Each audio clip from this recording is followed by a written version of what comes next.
अति सुंदर होता है मन अति सुंदर।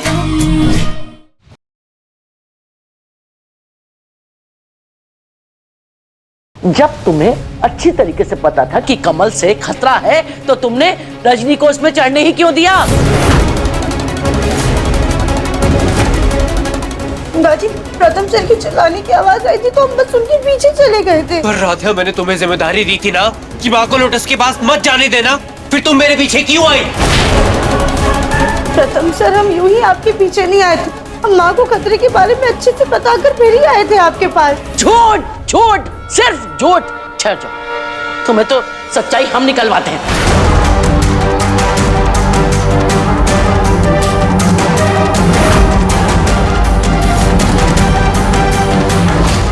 चल चला।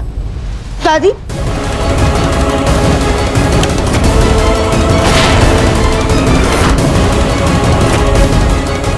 सच सच अपनी गलती मान लो, वरना तुमने रजनी के साथ जो किया है ना, वही तुम्हारे साथ भी किया जाएगा। ये करंट तुमको भी तल पाएगा। दादी, लेकिन हमारे यकीन कीजिए, हम सच बोल रहे हैं। अच्छा, कमल का आइडिया तुम्हारा था, पार्टी का आइडिया भी तुम्हारा था। कहीं ऐसा तो नहीं कि रजनी को अपने रास्ते से हटा के घर के मालकिन बनने का भी इरादा था? दादी, ये क्या बोल रही हैं आप? बड़ी ढीठ हो तुम, ऐसे नहीं बोलोगी। ठहर जाओ।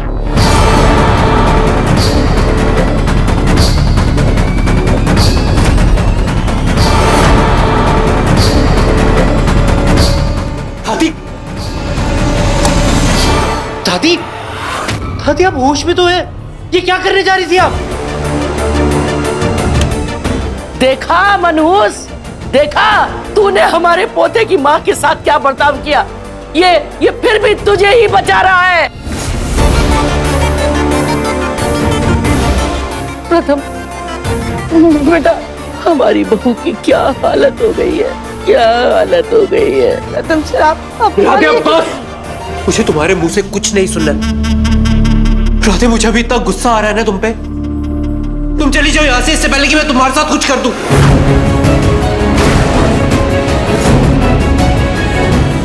किस जन्म का बदला ले रही हो तुम? क्या दुश्मनी है तुम्हारी हमारे घर वालों से? तुम्हारी वजह से मेरी माँ की जान जाते जाते बची, आज तुम्हारी वजह से रजनी भाभी कोमा में है। राधिया, राधिया, राधिया, हर हादसे के पीछे राधिया तुम्हारा नाम क्यों होता है? क्यों? राधिया, अगर रजनी जी को कुछ हुआ तो मैं तुम्हें माफ नहीं करूंगा, कभी माफ नहीं करूंगा।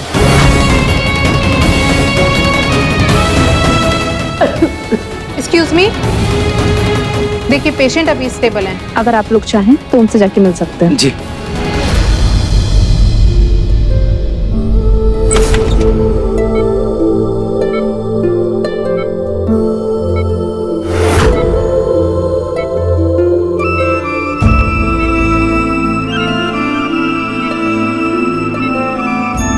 रजनी जी उठिए ना। रजनी जी, आज बड़ा खास दिन है, आगे खोलिए रजनी जी।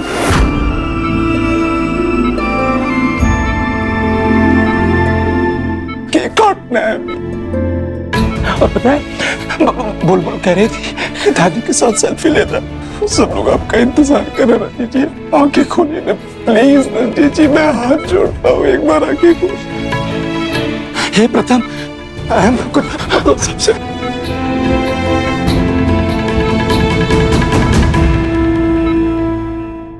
पापा जी, राधिया, तुम रजनी जी के पास नहीं जाओगी। तुम्हारी लापरवाही की वजह से मैं नहीं चाह रहा हूँ कि रजनी जी उससे दूर चली जाए। पापा जी, प्लीज हमें बस एक बार पास मिलने दीजिए, प्लीज पापा जी। नहीं राधिया, एक बार मैंने कह दिया ना, तो ना तुम्हारा साया भी रजनी जी के पास नहीं पड़ना चाहिए। हाथ जोड़ता हूं मैं तुम्हारे सामने।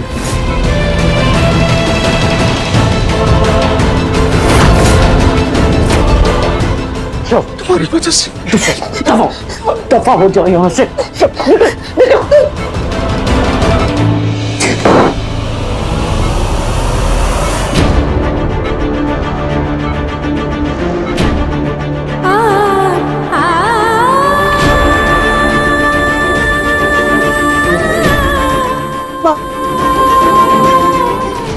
परेशान सी है क्या आप हमारे लिए क्या मायने रखती है। हम आपके साथ कभी भी ऐसा नहीं कर सकते। अपने बुरे से बुरे सपने में हम आपके बारे में ऐसा नहीं सोच सकते।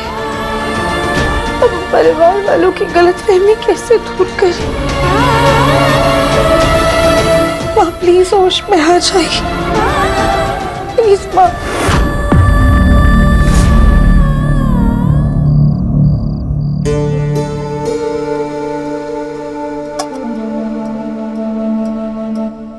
हो गया पैक?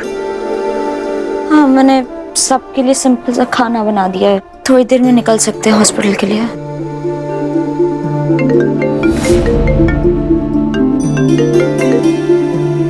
हाँ माँ, बुलबुल ठीक है क्या?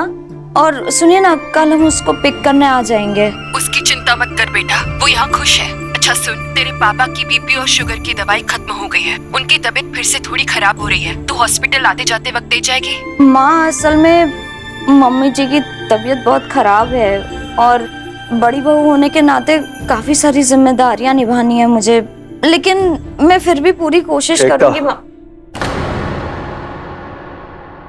मम्मी जी, अहम बोल रहा हूँ, आप बिल्कुल भी टेंशन मत लीजिए। आपकी जो भी दवाइयाँ हैं वो बस आप हमें नाम लिखकर भेज दीजिए, हम हॉस्पिटल जाते हुए आपको देते हुए जाएंगे। थैंक यू दामाद जी। It's okay.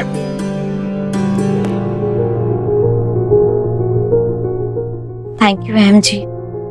मुझे लगा आप नाराज हो जाएंगे, लेकिन रिक्ता, आज जब माँ की ये हालत हुई ना, तो मुझे एहसास हुआ कि जब तुम्हारे पापा की तबीयत खराब होती होगी तो तुम पर क्या बीतती होगी।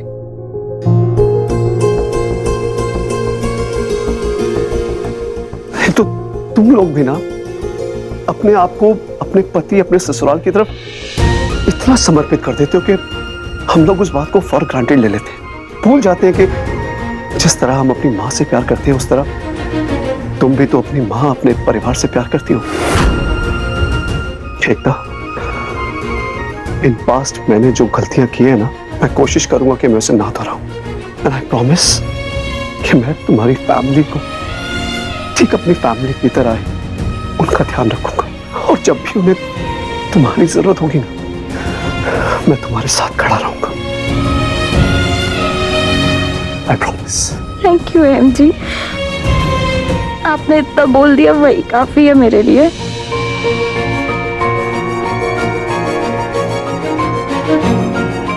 अब रोना मत and don't worry at all. हाँ, मैं हूं। तुम बस ये फटाफट से टिफिन पैक करो, दवाइयां लेके पहले तुम्हारे घर जाते हैं, फिर हॉस्पिटल चलते हैं। ठीक।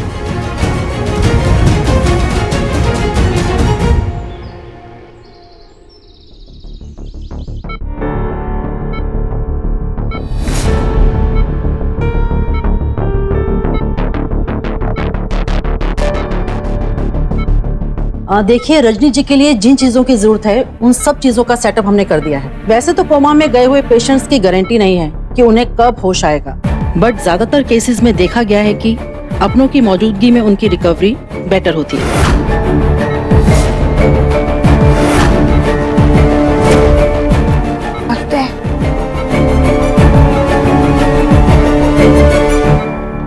लगा था करंट से आंटी सीधा स्वर्गवासी हो जाएंगी, लेकिन ये तो ना ही इस लोक की वासी रही और ना ही परलोक की। बट अच्छा ही हुआ, एटलीस्ट ये अपराधिया की ढाल तो नहीं बनेगी। माँ देखो, आप घर आ गई हो। अब देखना, मैं आपसे इतनी बातें करूंगा कि आप खुद उठ के मुझे बोलोगी कि प्रथम बातें करना बंद कर, तूने मेरे कान पका दिए। हाँ, मैं आपको ठीक कर दूंगा, देखना।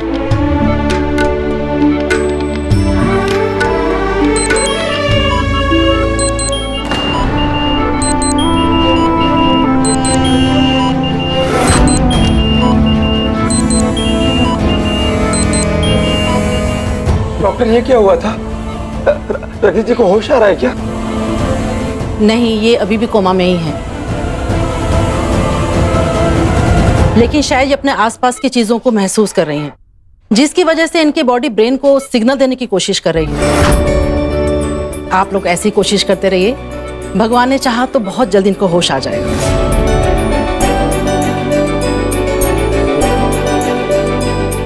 ठीक है, मैं चलती हूँ। नमस्ते।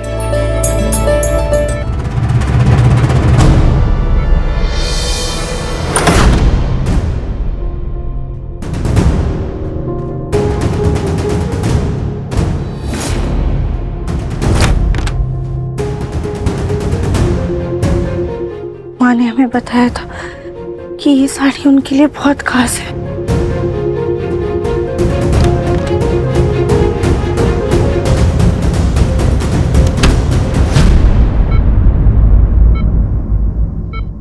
माँ, माँ ये देखिए हम क्या लाए हैं।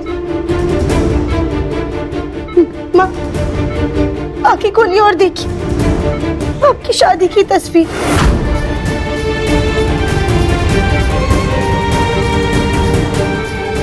इसमें आप और पापा जी कितने प्यारे लग रहे हैं। देखिए कितनी खुश है आप। माँ आगे खोलिए और देखिए ना प्लीज। प्रथम सर, अहम भाई और अदिति दी की बचपन की तस्वीर, सब कितने प्यारे लग रहे हैं ना। माँ प्लीज आगे खोलिए और देखिए ना। माँ ये साड़ी, ये तो आपको याद है ना।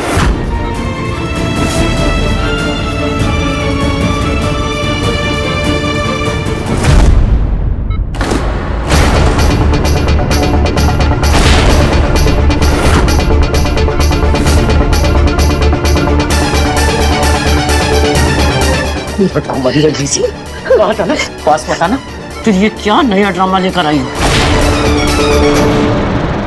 और तुम्हारी हिम्मत कैसे हुई यहाँ आने की? दादी वो डॉक्टर ने कहा था ना कि माँ अपने आसपास की चीजों को महसूस कर सकती है, इसलिए हम वो सारी चीजें माँ को दिखाना चाहते हैं जो माँ के दिल के करीब है।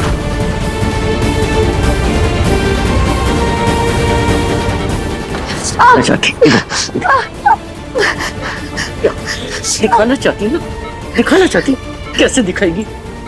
बंद आंखों से तुमने जो ये हमदर्दी का नाटक रचा हुआ है ना, वो नहीं देख सकती, और सिर्फ तुम्हारी वजह से।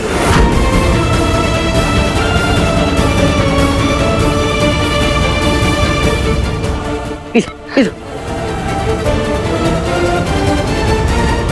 ये देख रही हो, वो लाश, जिंदा लाश जो तुम्हारी वजह से हुई है। अरे ये सब होने के बाद तो तुमसे कोई रिश्ता रखना तो दूर, हम तुम्हारी शक्ल तक नहीं देखना चाहते।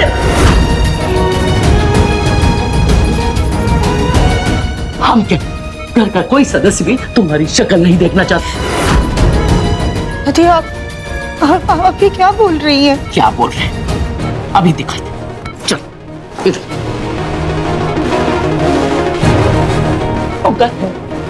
बता, रजनी को इस हालत में देखने के बाद भी तू इसे बहू मानने के लिए तैयार है क्या?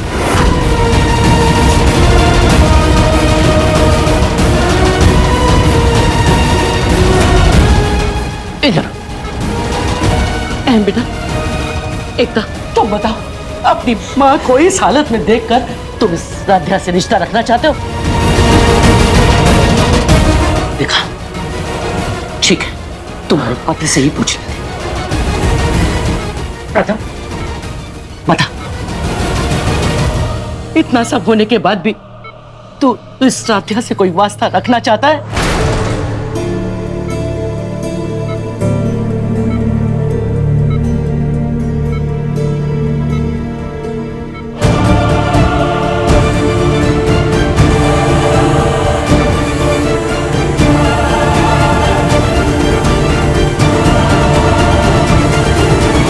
मेरे लिए दुनिया में सबसे इम्पोर्टेंट मेरी माँ है। मैं बस उन्हें ठीक होता हुआ देखना चाहता हूँ। बाकी मुझे किसी से कोई फर्क नहीं पड़ता।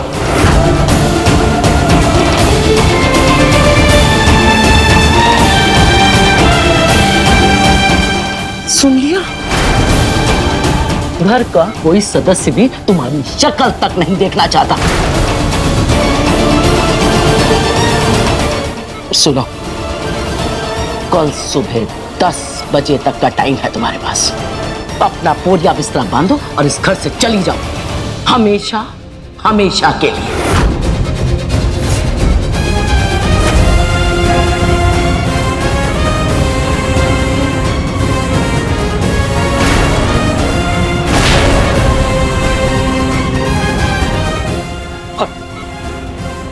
अगर तुम में से किसी को भी इस लड़की के साथ हमदर्दी है तो वो पहले रजनी का मुंह देख ले।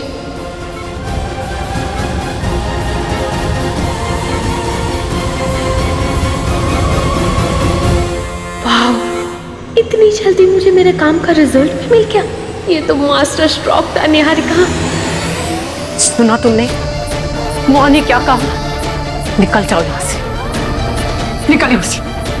देखिए हम आप लोग के हाथ जोड़ते, प्लीज हमें माँ की सेवा करने का एक मौका दे दीजिए। हमें कुछ नहीं सुनना, बस निकल जाओ यहाँ से, निकल जाओ यहाँ से। प्लीज दादी हमें एक और मौका दे दीजिए, हमारी बात सुनिए। दादी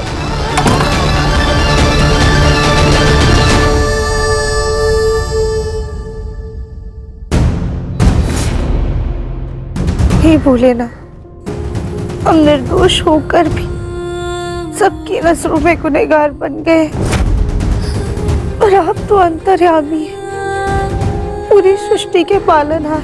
आप तो जानते हैं ना कि हम अपने सबसे बुरे सपने में भी माँ के बारे में कभी ऐसा नहीं सोच सकते। आपको तो पता है ना कि हमने माँ को कमल के फूल में जाने से मना किया। आप ये भी जानते हैं ना कि हमने स्विच भी निकाला था।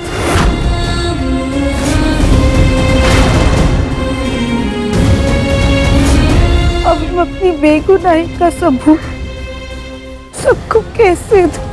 हम उन्हें यकीन कैसे दिलाएं जो पहले ही हमें मुजरिम ठहरा चुके हैं?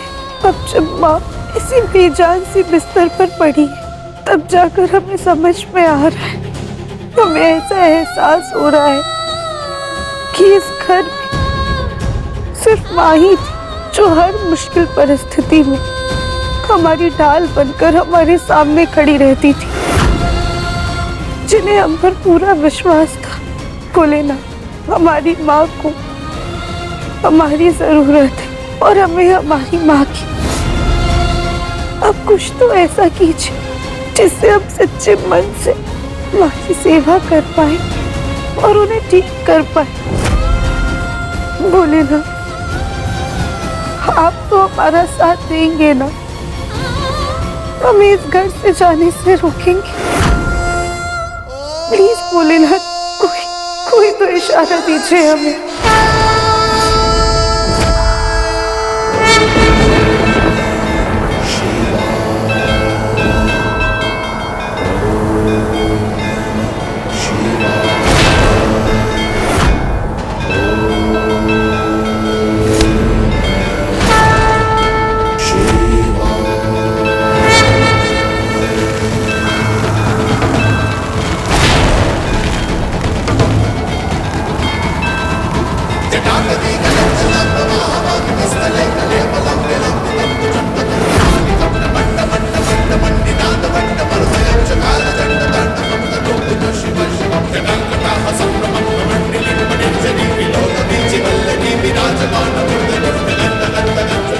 हम आपका इशारा समझ गए हैं भोलेनाथ।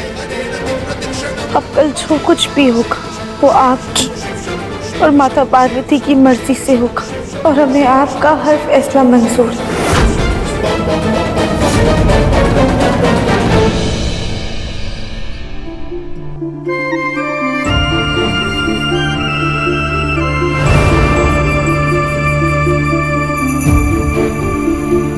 बहुत प्यारी लग रही हो राधा।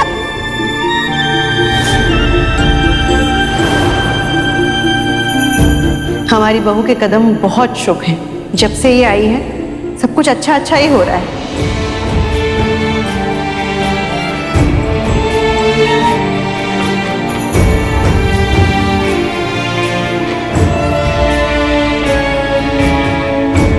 पहले तो अपनी लापरवाही से माँ की ये हालत कर दी और अब यहाँ बैठ के रो रही है। प्रथम सर,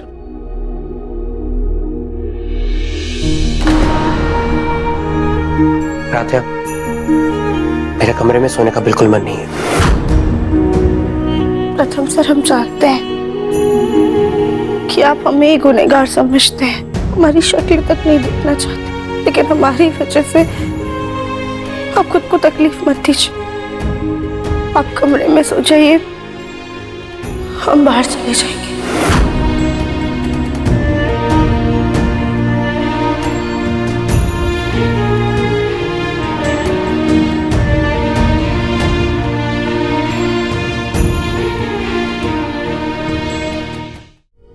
राधिया, जाओ यहां से।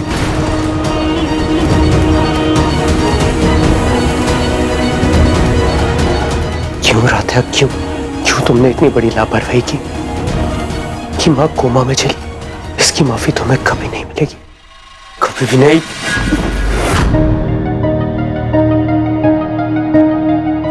मन तो कर रहा है कि एक बार जाके माँ को देख कर आए, पर पापा जी माँ के कमरे में ही सो रहे। अगर उन्होंने हमें वहां पर देखा तो हमसे और भी ज्यादा नाराज हो जाएंगे।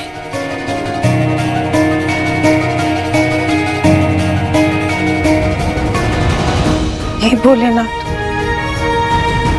हमारा मन बहुत घबरा रहा है। अब सब कुछ आपके ही हाथों में है।